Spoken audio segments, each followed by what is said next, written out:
Hello, Virgo. So let's go ahead and get started again. I have prayed over the cards, shuffled them, and prepared them.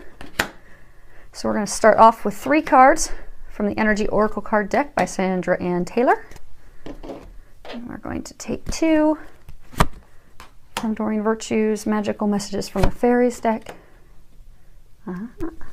And take 1 from her Mermaids and Dolphins deck. Okay, let's see how close I am to having that on the screen so you guys can all see it. Outstanding, pretty close.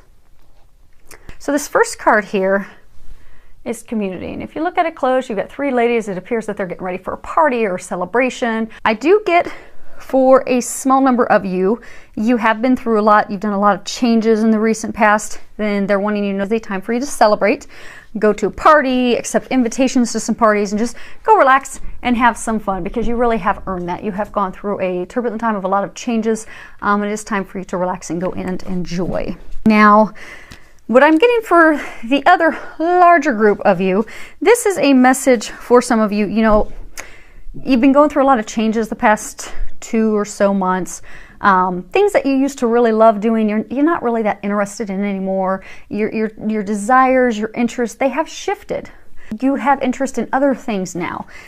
And what they're encouraging you to do is to go find people that are of like mind, people that are interested in topics and things and activities that are similar to you. So, you know, maybe in the past you didn't like to go do things in the outdoors, and now you're drawn, your heart is drawn to going kayaking and hiking and enjoying the outdoors.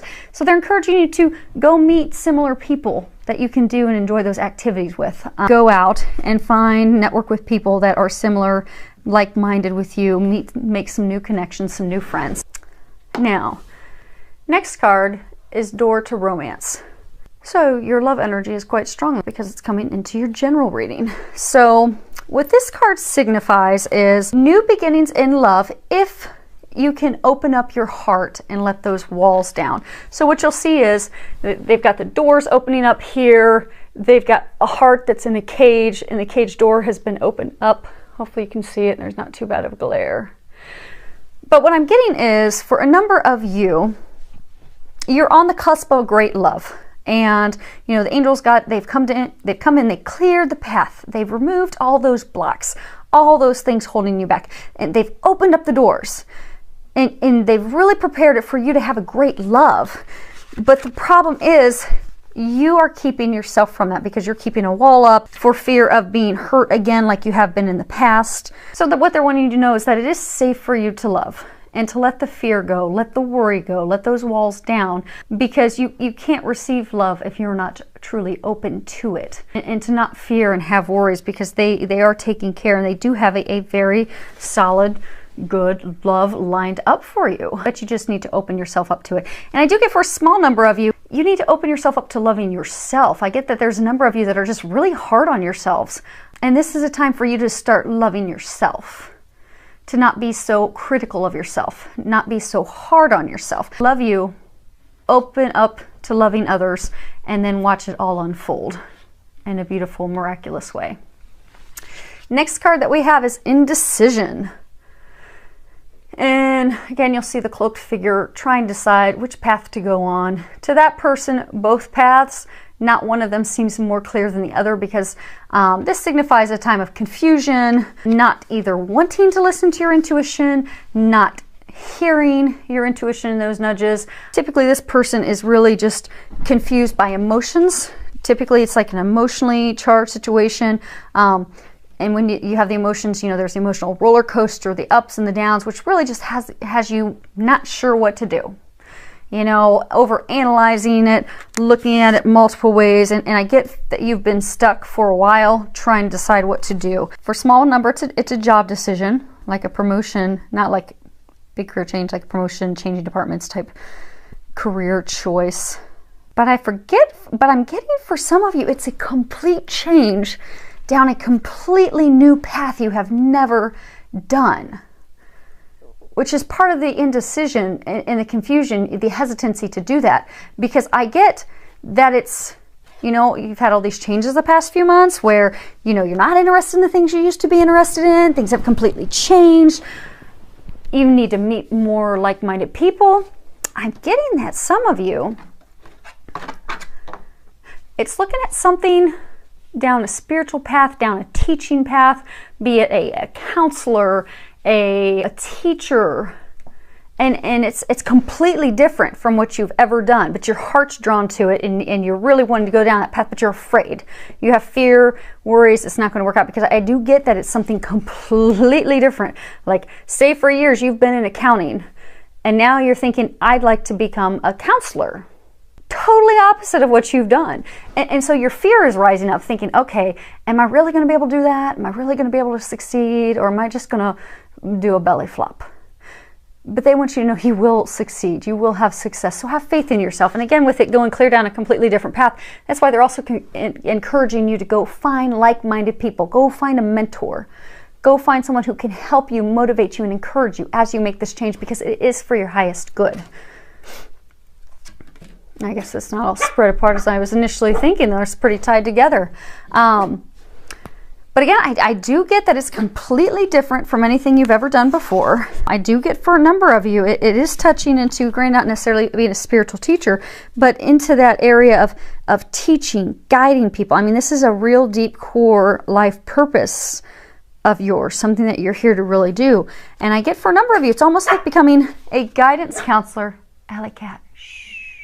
Apologies. So I do get a number of you have interest in becoming a teacher, a guidance counselor, something helping others. And what you'll find is, like, throughout your life, helping people, guiding them, giving them advice, sharing wisdom with them. It has come to you naturally, but now it's the time for you to step into that professionally and to not be afraid, because it is going to be successful for you. So they're encouraging you that, and even if it's part-time, because I get some of you, maybe you've been the accountant for years, or maybe you've been a car mechanic for years, because I do get it's completely different from what you have done your entire life. Start out doing it part-time. Just part-time. Keep your full-time job. Start this part-time. Then as you get confidence, you get a clientele base, then you could start doing it full-time at that point. Next card we have is pregnancy. Now, sometimes this card can signify, the birth of a new idea, the birth of, new opportunities. Now, for some of you, that could be the birth of a new idea, but I'm not getting that's what it is for you, because you've actually had this idea for a very long time. I'm getting this is actually very literal, that a number of you are going to be getting pregnant. So if you're not wanting to get pregnant, you're going to want to make sure you have protection, because, and if it's not you, your partner, your spouse will be getting pregnant. So, which is inadvertently you. You may not be carrying the baby. She will. So, and that is a beautiful thing. And for those of you that aren't ready for that yet, just make sure that you're prepared and doing what you need to do to keep that from happening at this point. Last card we have here is positive energy. And I think this does come back and tie into letting your walls down around your heart, opening up to this new opportunity, letting go of the old things of how you used to be, and fearlessly moving into those things that you do truly desire and have interest in now, coming from a place of positivity with all of it. When you read the bottom, it says, surround yourself with positive people and situations and avoid negativity. So I'm actually going to open up the guidebook here real quick and read some of this to you. Okay. Your manifestation work is going wonderfully well. By drawing this card, you're encouraged to take the process to an even higher level by going on a negativity diet. This means avoiding negative influences as much as possible. Avoid negative discussions about yourself or others. Turn off television and radio programs with negative themes, and stay away from violent movies.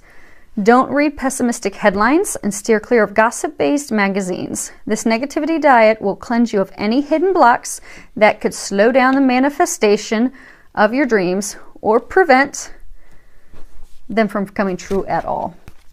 So I do get that you are manifesting quickly, so it is important for you to stay positive, and you will watch all those blessings unfold. So I'm very excited for you. I look forward to hearing how it goes. For all of you that subscribe to my YouTube channel, thank you. I do love your comments. I love all the feedback that you give me. Please keep sharing that in any way that these are helping you or could improve how they help you. I love to hear back from you. Filled with a lot of love, joy, and blessings.